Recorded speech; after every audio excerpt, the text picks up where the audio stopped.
دوستو یاد رکھنا، تگڑا اور مضبوط جوان پتہ کون ہوتا ہے؟ جس کی نظریں پوری طرح اس کے کنٹرول میں ہوں۔ یہ علامت جوانی ہے۔ جس آدمی کا پوری طرح، دو لوگ دنیا میں کبھی کوئی کارنامہ سر انجام نہیں دے سکتے، ایک جو حرام کھاتا ہو، ایک جس کی نظر ناپاک ہو۔ محمد بن قاسم جب یہاں آئے تھے نا،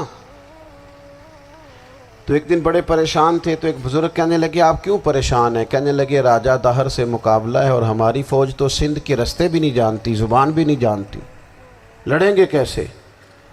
2-4 دن کے بعد ان بزرگوں کی دوبارہ محمد بن قاسم سے ملاقات ہوئی تو بڑے خوش تھے۔ کہا اب آپ کیوں خوش ہیں؟ کہنے لگے وہ میرا مقابلہ نہیں کر سکتا، میں نے تحقیق کر لی ہے۔ کہا کیوں؟ کہنے لگے نظر کا گندہ ہے، اور جو نظر کے گندے ہوتے ہیں وہ میدانوں میں ٹھہرا نہیں کرتے۔ میدان کے لیے نکلنے کے لیے پاک جوانی کی ضرورت ہوتی، تطہیر مزاج ہونا ضروری ہوتا ہے، پاکیزہ افکار اور سچی اور سچی ستھری سوچوں کا ہونا ضروری ہوتا ہے۔ اس لیے فرمایا کہ میرا مقابلہ نہیں کر سکتا۔ حضرت عبداللہ ابن حذافہ کمرے میں تھے، تو وزیر کی بیٹی اندر سجی سنوری پہنچ گئی۔ جیسے ہی آپ نے اس کفر کی چال کو دیکھا تو تیمم کر کے نفل شروع کیے۔ وہ ساری رات بیٹھی رہی، رب کا بندہ ساری رات عبادت کرتا رہا۔ عبادت بڑا سہارا ہے، مصلی بڑا سہارا ہے اللہ کے بندوں۔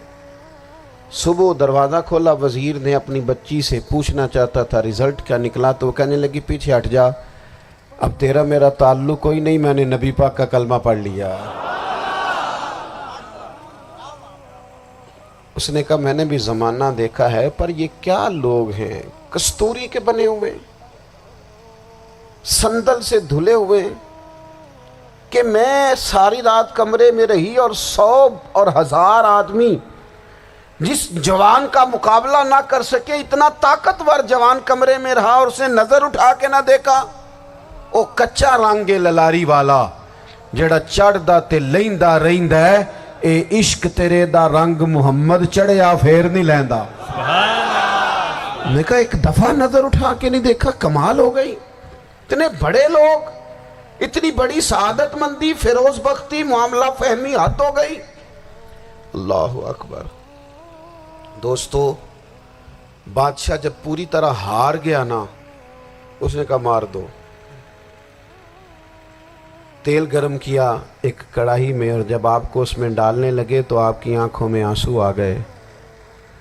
بادشاہ کا خیال ہوا شاید نرم ہو گئے ہیں، کہنے لگا روئے کیوں؟ فرمانے لگے سوچتا ہوں جان ہی ایک ہے، کتنا مزہ ہے اس کی راہ میں جان دینے کا، کتنی لذت ہے اس کے نام پر مرنے میں، کتنا لطف ہے۔ جے تو چڑھیا اتے دار بھی نہیں، تے جے تو وکیا عشق بازار بھی نہیں، تے ایڈا سستا سودا پیار بھی نہیں، تے ایڈا سستا لبدا یار بھی نہیں۔ کئی جنگل گانے پیندے نہیں، کئی دوزخ لنگنے پیندے نہیں، جے وہ اس ملوں بھی مل جاوے، ایدوں سستا ہور بپار بھی نہیں۔ تے کچھ سمجھ نہ آوے لوکاں نوں وہ کادے نال شہید کرے، ڈٹھی یار دے ہاتھ تلوار بھی نہیں، پر او دا خالی جاندہ وار بھی نہیں۔ کہنے لگے ایک جان ہے نا، تو دل کرتا ہے ہزاروں ہوتی تو ایک ایک کر کے محبوب کے نام پہ قربان کرتا، جب میرے پاس ہے ہی ایک، کروں کیا؟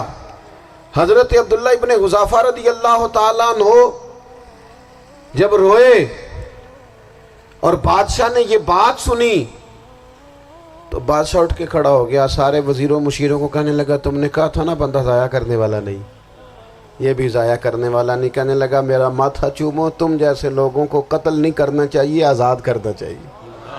عزیز اپنی زندگی سے نا یہ بہت زیادہ ہرس، ہوس، طمع، اور یہ کسی بات کی بھی ہو، ہرس صرف پیسوں کی نہیں ہوتی ہے، شہرت کی بھی ہوتی ہے، یہ بیماری انسان کو اقتدار کی بھی ہوتی ہے، تعریف کی بھی بیماری ہوتی ہے، یہ سارے نقص ہوتے ہیں لوگوں کو، اور معاذ اللہ بعض جبوں کبوں کے اندر بھی ہوتے ہیں، وہاں بھی پنپتے ہیں۔ اپنی زندگی جب تک اس سادگی میں نہیں لاؤ گے جو رسول پاک نے عطا فرمائی ہے، جب لوگ آسانیوں میں پوری طرح الجھ گئے تو پھر وہ دور ہوئے اور کفر چڑھ گیا۔ دوسری بات، اللہ کے محبوب صلی اللہ تعالی علیہ وسلم کی محبت ہم سے تقاضا کرتی ہے کہ ہم اس مشن کے لیے کام کریں جس مشن کے لیے رسول پاک نے کام فرمایا ہے۔ ہم سارے کام بڑے مضبوطی سے، سوچ سمجھ کے، تدبر سے، حکمت سے، تقاضوں کو مد نظر رکھتے ہوئے کرتے ہیں سارے کام۔ دین کے کام میں ہمارا مزاج نہیں ہوتا، او ہو جائے گا جی، آپ بسم اللہ پڑھیں جی، شروع کریں جی۔ آپ تقاضوں کو سمجھیں، چیزوں کو دبائیں نہیں، چیزوں پر غور کریں۔ کسی کے ذہن کی سطح پر سوال ابھرتا ہے، اس کا تسلی بخش جواب دیں۔ اپنی زندگی میں دین کے کام کے لیے اپنے آپ کو وقف کریں، اور دین کے کام کے بہت سارے پہلو ہیں۔ ہزاروں لوگوں کو قرآن پاک ٹھیک پڑھنا نہیں آتا، ہزارہا لوگ ہیں جو قرآن مجید کے مطالب سے آگاہ نہیں ہیں، دین کی بنیادی ضروریات سے لوگ نابلد ہیں۔ میں آپ کو کس طرح یہ بات سمجھاؤں کہ ہزاروں کی تعداد میں طلاقیں اس لیے ہوتی ہیں کہ مردوں کو طلاق کے مسئلے نہیں آتے، انہیں پتہ نہیں ہے کہ مجھے حقوق زوجین کے معاملے میں کیسے چلنا۔ ڈھیر سارے گھروں میں تباہی اس لیے ہے کہ تربیت اولاد کا دینی منہج ہمیں نہیں پتا۔ اپنا حصہ ملائیں دین کے کام میں۔ ایک آدمی کو اگر تو نمازی کرنے میں کامیاب ہو گیا، تیری زندگی بدل گئی۔ وہ دین بیزار لوگ جو ہمارے بیچ بیٹھ کے ہماری نوجوان نسل کو پگڑی اور داڑھی کا نام لے کے بنیادی طور پر دین سے دور کرتے، ایسے نوجوانوں کو دین کا پیغام محبت دے کر دین کے قریب کرنا ہماری ڈیوٹیوں کا حصہ ہے۔ ہمیں ذمہ داری کا احساس کرنا پڑے گا، ہمیں یہ خاص قدم اٹھانا پڑے گا، توجہ دینی پڑے گی۔ مساجد، مدارس، میں آپ سے عرض کروں، اتنی ڈٹ کے مخالفت ہوتی ہے نا مدرسوں کی، اتنی ڈٹ کے۔ میں ادارہ چلاتا ہوں، اس کے چلانے میں جو مشکلات ہیں وہ تو ہم بتا نہیں سکتے آپ کو، اس لیے کہ میری قوم، میرا اس قوم سے تعلق ہے جو نعت خواں امیر کرنا چاہتی ہے، مدرسے نہیں۔ ہاں، نقیب خطیب پیدا کرنا چاہتی ہے، شعر و شاعری کی زندگی کو پروان چڑھانا چاہتی ہے۔ فقط ہمارا ان لوگوں سے تعلق ہے جو لاکھوں کروڑوں روپیہ محافل پہ لگائیں گے، اور قاری صاحب بیچارے اگر مسجد کا کوئی ہونے والا کام کسی وقت بتا دیں گے تو وہ بڑی مشکل آ جائے گی ان کے لیے۔ یہ کیسے ہو سکتا ہے، آپ نے یہ ڈیوٹی بتا دی۔ مدارس، اور جتنا اہم رول دین کو پھیلانے میں مدارس اسلامیہ کا ہے، اتنی زبردست، لوگوں کا خیال ہوتا ہے میری طرح کے لوگ شاید کام کرتے ہیں، ڈیوٹی کرتے ہیں۔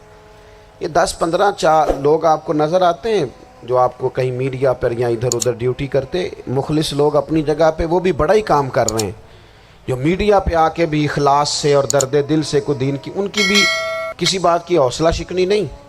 لیکن ہزارہا اساتذہ جو مدارس میں بیٹھ کے پڑھاتے ہیں، جنہوں نے وہ سارے لوگ تیار، آپ سمجھ نہیں سکتے کتنا بڑا کام۔ حفظ کا استاد جو ہوتا ہے نا، اس کی ڈیوٹی 24 گھنٹے ہوتی ہے، فجر سے پہلے، اور اس نے بچوں کو اٹھانا۔ تنخواہ تو ہم انہیں دینا نہیں نہ چاہتے جی، تنخواہ نہیں دے دی انہوں نے، ہمیں مولوی امیر نہ ہو جانا۔ مولوی نو تے سوٹ بھی 27ویں والی رات دے ہے تاکہ کدھر سوان کے عید والے دن پا نہ لوے، چونکہ 27ویں تو بات تے درزی پھڑتا ہی کوئی نہیں، کیوں حضرت؟ ایسے ہی ہے نا، اس وقت تو نہیں نہ لیتا۔ تو ہم چاہتے ہیں مولوی ہماری مرضی کے ہماری طرح کا سوٹ نہ پہن لے۔ مدارس کی مضبوطی، آپ یہ دیکھ لیں، یہ صلاح الدین ایوبی کا تعلق بھلا کس چیز سے تھا؟